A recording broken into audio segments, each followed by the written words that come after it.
The Crash of the Wisdom of Chaharo. 1. News comes to Adonomy. Maya woke with his cousin's cold fingers digging into his shoulder. "Cousin? What?" He sat up, rubbing at his eyes with one hand. "What time is it?" "Get up," Setherus snarled. "Hurry!" Obediently, Maya crawled out of bed, clumsy and sleep-sodden. "What's toward? Is there a fire?" "Get thy clothes on." Setherus shoved yesterday's clothes at him. Maya dropped them, fumbling with the strings of his nightshirt, and Setherus hissed with exasperation as he bent to pick them up.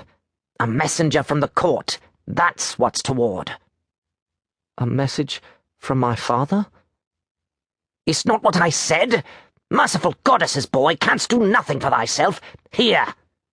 He jerked the nightshirt off, caring neither for the knotted strings nor for Maya's ears, and shoved his clothes at him again.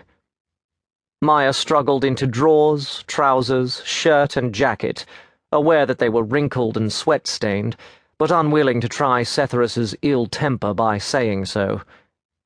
Setherus watched grimly by the single candle's light, his ears flat against his head. Maya could not find his stockings, nor would Setherus give him time to search. "Come along," he said, as soon as Maya had his jacket fastened, and Maya followed him barefoot out of the room, noticing in the stronger light that, while Setherus was still properly and fully attired, his face was flushed. So he had not been wakened from sleep by the Emperor's messenger, but only because he had not yet been to bed. Maya hoped, uneasily, that Setherus had not drunk enough metheglin to mar the glossy perfection of his formal court manners. Maya ran his hands through his hair, fingers catching on knots in his heavy curls. It would not be the first time one of his father's messengers had witnessed him as unkempt as a half-witted ragpicker's child, but that did not help with the miserable midnight imaginings. "So, tell us, how looked our son?" He reminded himself it was unlikely his father ever asked after him in the first place, and tried to keep his chin and ears up as he followed Setherus into the lodge's small and shabby receiving room. The messenger was maybe a year or so older than Maya himself, but elegant even in his road-stained leathers. He was clearly full-blooded elvish, as Maya was not. His hair was milkweed pale, and his eyes the color of rain.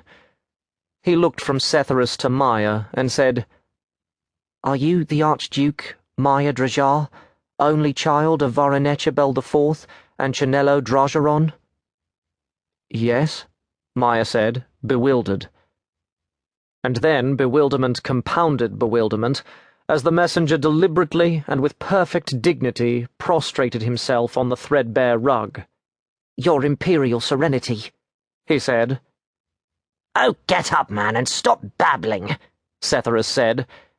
"We understood that you had messages from the Archduke's father." "Then you understand what we do not," the messenger said, rising again to his feet, as graceful as a cat.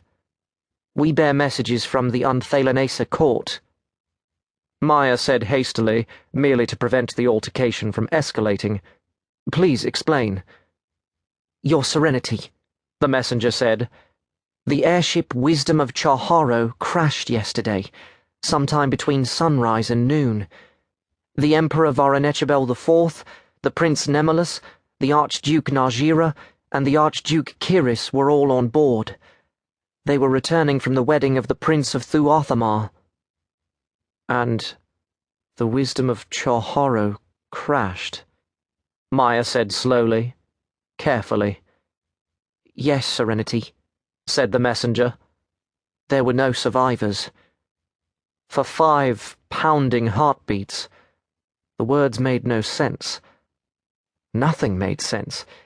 Nothing had made sense since he had woken with Setherus's grip hurting his shoulder. And then it was suddenly, pitilessly clear. As if from a very long distance away,